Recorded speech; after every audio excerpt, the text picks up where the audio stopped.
Son 3 décadas de destierro y desunión.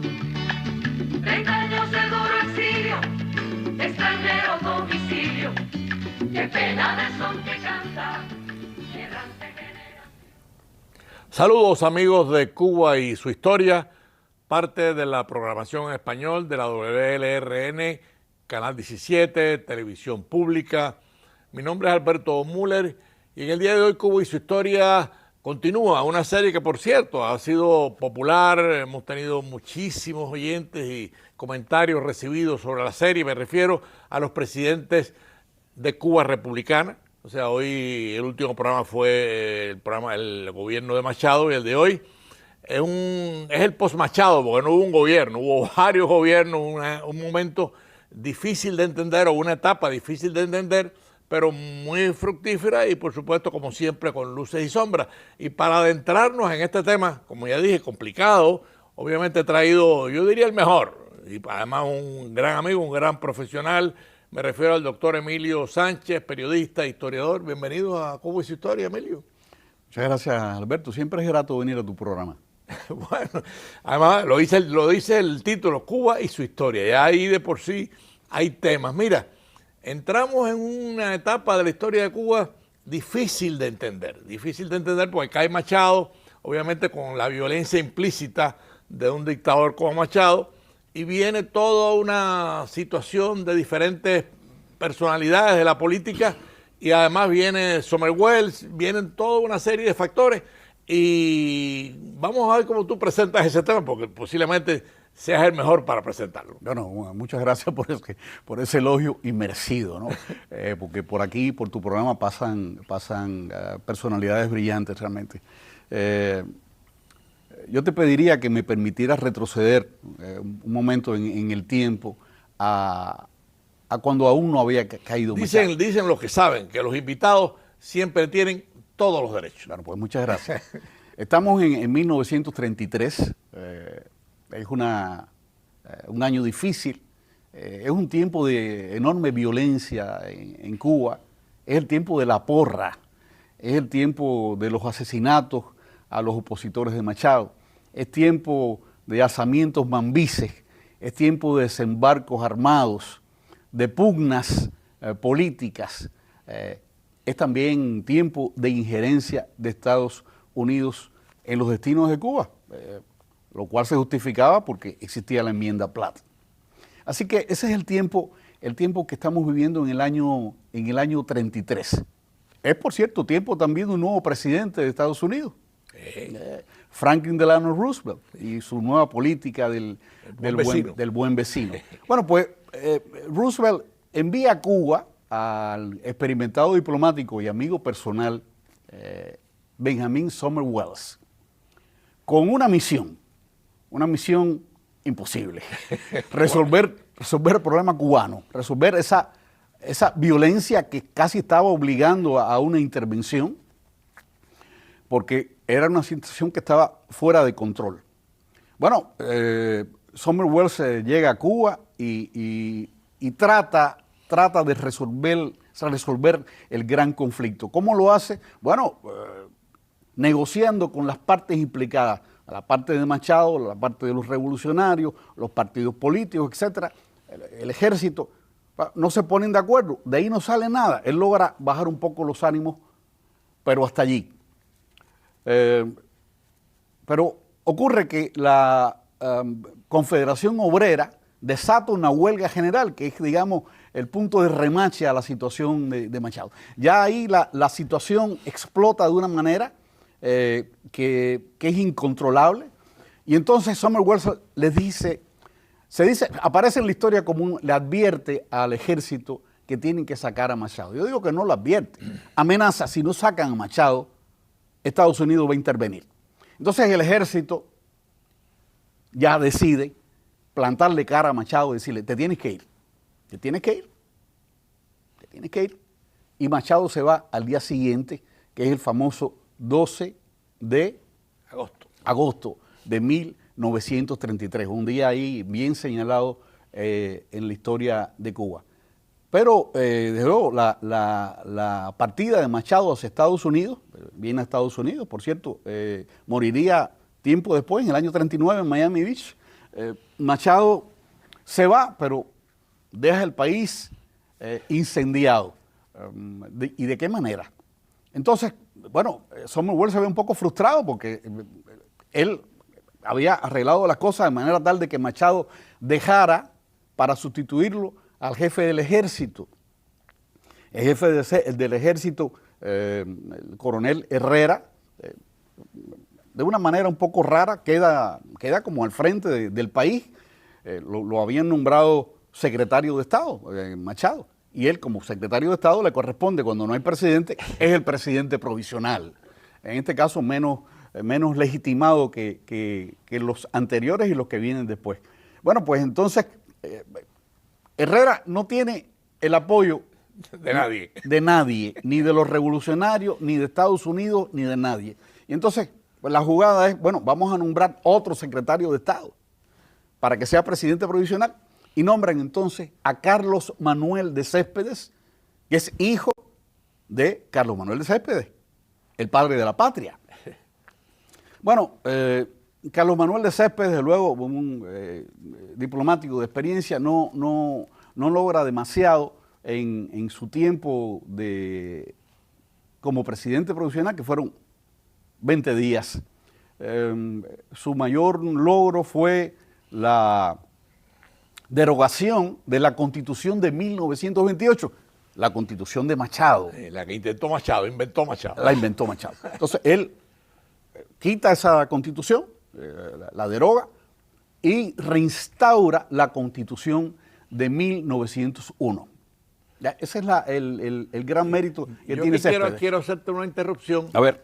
Porque ese es el momento que los revolucionarios que están exiliados regresan a Cuba y ahí empieza la presión de la gente más joven, la generación más joven. Y por supuesto, la otra cosa que quería introducir es, con Machado se van los generales de la guerra que habían dirigido más o menos la República de una forma con luces y sombras, desaparecen porque Céspedes es coronel, no es general. Herrera sí era general, pero bueno, duró horas. Entonces, bueno, quería introducir eso porque ahí viene la fuerza de una generación nueva.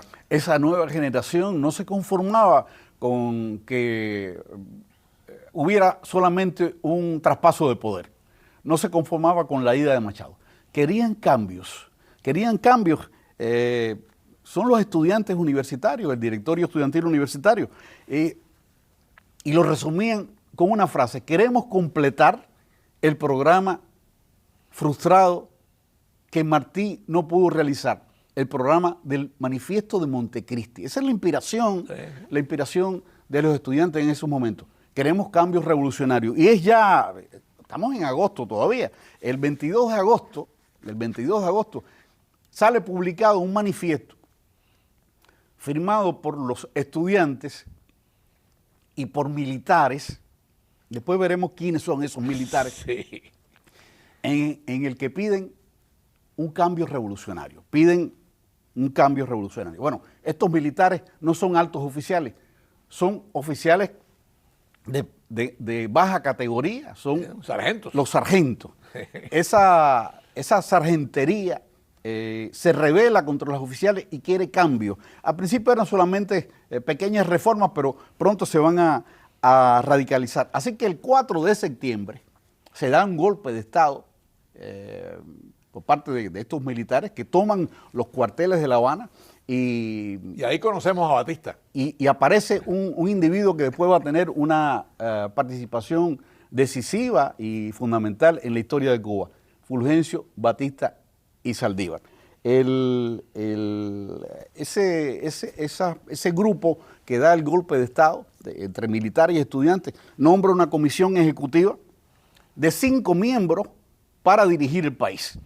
Fíjate que estos eran tan revolucionarios que no querían un presidente. No, esto va a ser colegiado, una dirección colegiada. 5 presidentes. Esos tenían entonces o 5 presidentes o 5 subpresidentes, o como se decía también, poco en broma, un quinto de presidencia tenía cada uno. Ahí hay toda una... y ahí nace la pentarquía. Esta es la pentarquía, que es precisamente eso mismo, es decir, el gobierno de 5 personas. La pentarquía, de tan importante que fue, pero solamente duró una semana. 5 días, creo. Sí, porque además era imposible gobernar un país entre 5 personas. Había diferencias entre ellos, había contradicciones, no se ponían de acuerdo. Bueno, al final, bueno, un ejemplo de esto, por ejemplo, Sergio Carbó, que era uno de los miembros de la pentarquía, que se ocupaba de las comunicaciones, la guerra, una serie de cosas, por su cuenta nombra a por su cuenta toma la decisión de manera inconsulta de nombrar al sargento Fulgencio Batista coronel. Coronel, y además justificarlo por méritos históricos. Esa es una de las primeras cosas. Que además no tenía ninguno. Bueno, el gran mérito de Batista es que como individuo tremendamente inteligente, sacó de en medio a aquellos sargentos que eran los que tenían el verdadero liderazgo y se puso él al frente. Sí, sí. Bueno, escribía muy bien, Batista. Ahí se comunicaba bien.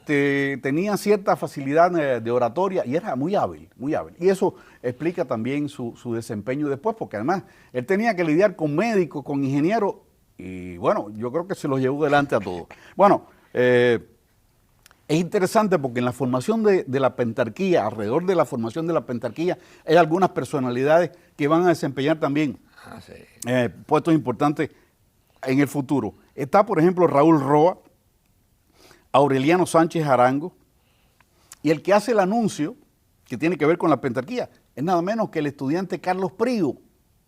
Era muy jovencito en ese momento. Y otro estudiante, hay otro estudiante que en vista de que aquello no se podía continuar dirigiendo el país de esta manera, propone que Ramón Grau San Martín, que era profesor de fisiología de la Facultad de Medicina de la Universidad de La Habana, fuera el presidente. El estudiante, nada menos que Eddie Chivas. Eduardo Chivas, que luego fue líder del Partido Ortodoxo. Bueno, esta es la situación de la... Y llega Grau como presidente, dura un poco más de unos cuantos días, pero bueno, háblanos un poco de ese momento. Grau va a ser el que preside el llamado gobierno de los 100 días, aunque en realidad fueron más de 100. Sí, bueno, en realidad fueron 107. 136 días. El gobierno de Grau fue un gobierno nacionalista. Bueno, Emilio, vamos a detenernos un poco en Grau. Es importante, Grau, presidente, no duró un poco más de unos cuantos días, pero ahí te lo dejo. Sí, gracias. Sí, el gobierno de Grau se le denomina también el gobierno de los 100 días, aunque gobernó en realidad 136 días. Es un gobierno nacionalista y revolucionario. Tan nacionalista que tenían el lema de Cuba para los cubanos. Y revolucionario porque tomó medidas verdaderamente radicales. Hay que recordar que cuando Grau asume la presidencia, decide no reconocer para nada la enmienda Platt, por eso rechaza la Constitución de 1901, que la tenía implícita, ¿no? Es decir, que ya desde ese primer momento se pone enfrentado a... Se revela. Se revela y se enfrenta a los Estados Unidos. Fue un momento bien importante. Por ejemplo, el historiador Portel Vilá dice de esta etapa: por primera vez, una Cuba libre, por primera vez en la historia. Eso dice Portel Vilá. El gabinete de Grau era muy interesante. Por ejemplo, otro historiador, Carlos Márquez Sterling, califica a esta revolución de 1933 como libertaria y progresista y la etapa más brillante en logros sociales. ¿Cuáles fueron esos logros sociales tan radicales? Bueno, vamos a mencionarlos. La jornada de 8 horas y el salario mínimo. La sindicación forzosa de las empresas extranjeras. La exigencia de que el 50% de la empleomanía del comercio y de la industria tenía que ser cubana. Eso es un logro tremendo. La rebaja en la tarifa eléctrica, una medida populista, luego de mucha aceptación. De mucho calado. Y el voto de la mujer. Hay que decir que el voto de la mujer... Sí, viene de Saya. No, viene también, está en la Constitución de Machado del 28, sí, pero no se concretó.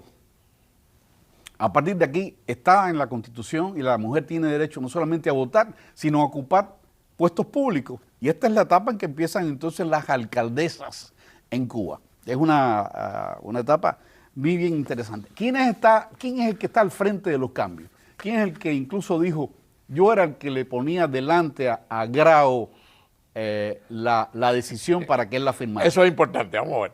Antonio Guiteras. Sí, Guiteras. Antonio Guiteras, de una familia ilustre en Cuba, es el individuo revolucionario por naturaleza, antiimperialista, ideas socialistas, pero curiosamente enfrentado a los comunistas. Enfrentado a los comunistas. Guiteras va también después, más tarde, a formar la famosa Joven Cuba, una organización revolucionaria y de métodos violentos. De todos modos, Grau no tenía posibilidad de que lo reconocieran los Estados Unidos y eso es una condena de muerte. Por lo menos en aquel tiempo era una condena de muerte. Así que enfrentó a la oposición de los Estados Unidos, de su nuevo reconocimiento, de los militares desplazados por el golpe de Estado, los altos oficiales, y también la oposición del ABC y de los comunistas. Es decir, que tenía, digamos, un entente de oposición que no lo dejaba a mí me llama gobernar. A mí me llama la atención que un hombre como Grau, que obviamente si sabíamos que venía de un pensamiento revolucionario, no tuviese en ese momento, claro, era más joven, la posibilidad, o sea, la flexibilidad para negociar con el gobierno americano, con Summerwell, no la tuvo. Y eso le costó. Pero bueno, quedémonos ahí después de Grau que viene. Sí, no, todavía hay que decir que a Grau le pidieron la renuncia en varias ocasiones. El propio Batista le pide la renuncia, de nuevo, por la misma situación. Es decir, no era un país viable en esas condiciones. En un momento dado, incluso Tony Guiteras prepara o le propone a Grau un plan para ejecutar a Batista. Pero Batista logra convencer a Grau de su lealtad y Grau lo deja pasar. Más adelante, Summerwell tiene una mala prensa, una mala imagen pública por injerencista y piden su sustitución y es el momento que llega el otro señor, Caffery, que también sigue siendo tan injerencista como Summerwell, se pone de acuerdo con Batista. Batista esta vez sí le pide la renuncia a Grau y Grau finalmente concede la revista. Jefferson Caffery, desde luego, sigue la misma senda intervencionista de Summerwell. No varía la política americana con Caffery. Claro. Entonces Grau renuncia y lo sustituye el ingeniero Carlos Hevia. Carlos Hevia, que había sido ministro de Agricultura con Grau. Hevia es presidente 4 días. Vean ustedes la inestabilidad tan grande que hay en ese tiempo. Y Márquez Sterling, Manuel Márquez Sterling, diplomático, posiblemente estamos viendo algunas imágenes de Márquez Sterling ahora. Márquez Sterling, diplomático, es que el secretario de Estado y asume entonces la presidencia provisional. Márquez Sterling tiene récord como presidente de tiempo en la presidencia.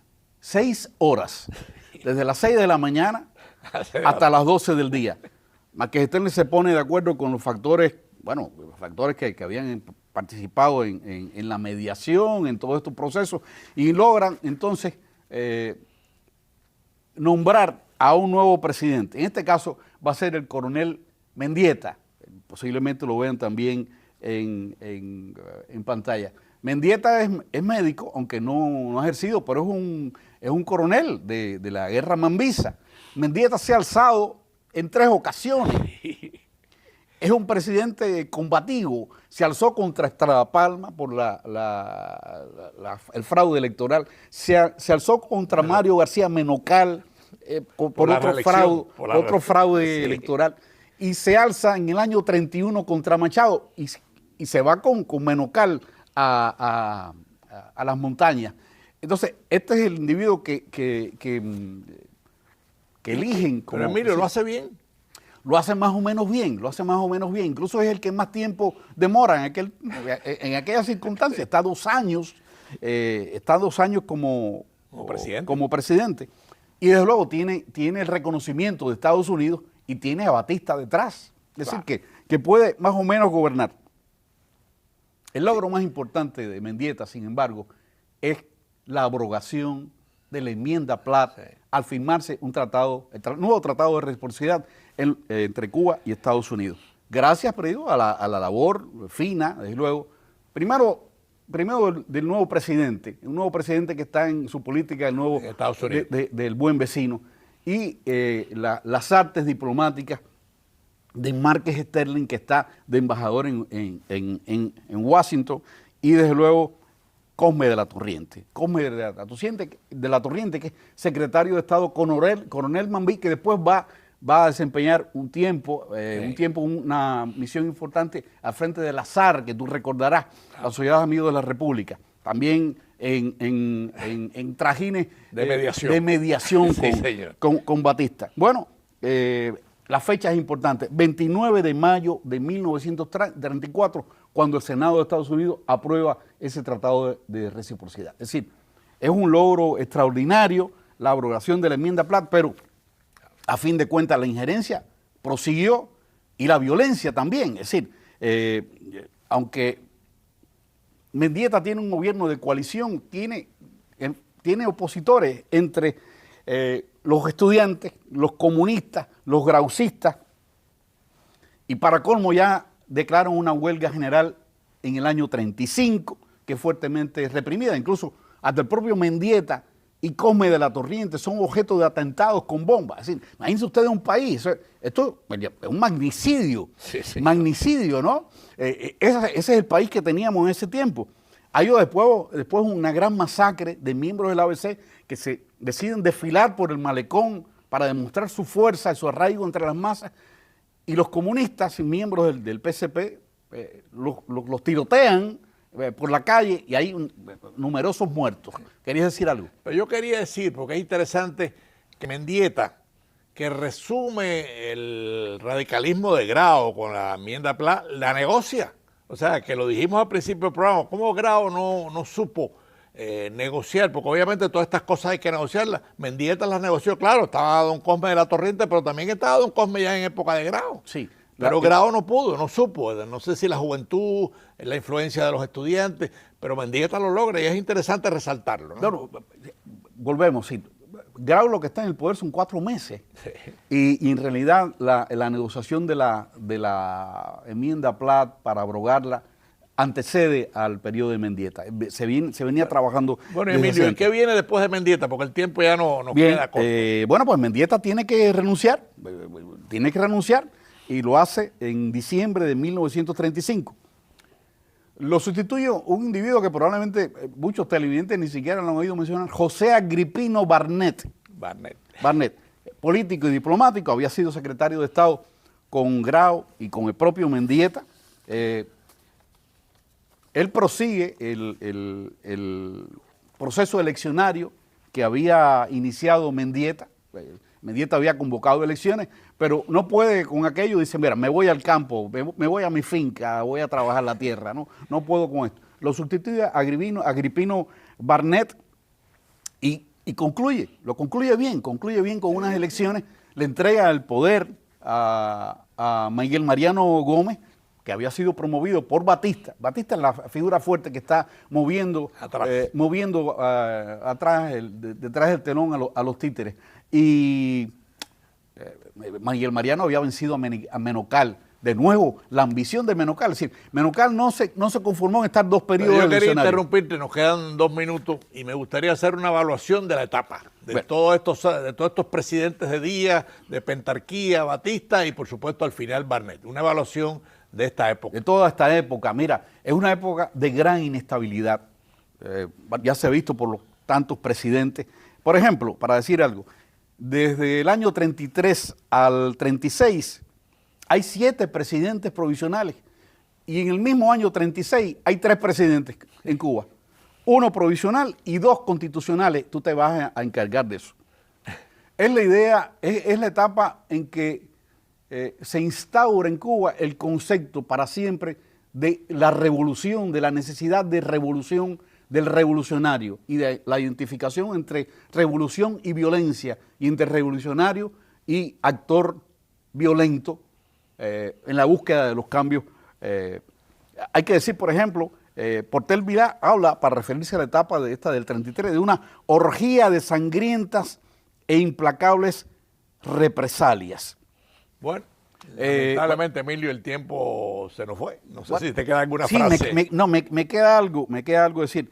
Las nuevas figuras en la historia de Cuba que ya has mencionado surgen en esta etapa, por eso es importante, en particular Antonio Guitera, y lo último, la influencia del Partido Comunista, que demuestra su hipocresía, su oportunismo, porque pactó con Machado, pactó también con Batista y pacta después con... Bueno, amigos de Cuba y su historia, hemos tratado con el doctor Emilio Sánchez una etapa complicada, difícil, pero bueno, si pusieron atención en el programa, ahí están los 7 presidentes, algunos duraron horas, otros duraron días, sí. Y al final llegaron las elecciones del 36, ojalá hayamos sido capaces, estoy seguro que sí, con el doctor Emilio Sánchez, de compartir con ustedes un pedazo de la historia de Cuba que no se puede borrar, que además dejó mucha violencia, pero dejó algunos logros históricos como la enmienda Platt, que se acabó la enmienda Platt, que para muchos cubanos siempre fue una forma de injerencia. Gracias a todos y gracias al doctor Emilio Sánchez, y nos vemos el próximo domingo a las 4:30 de la tarde.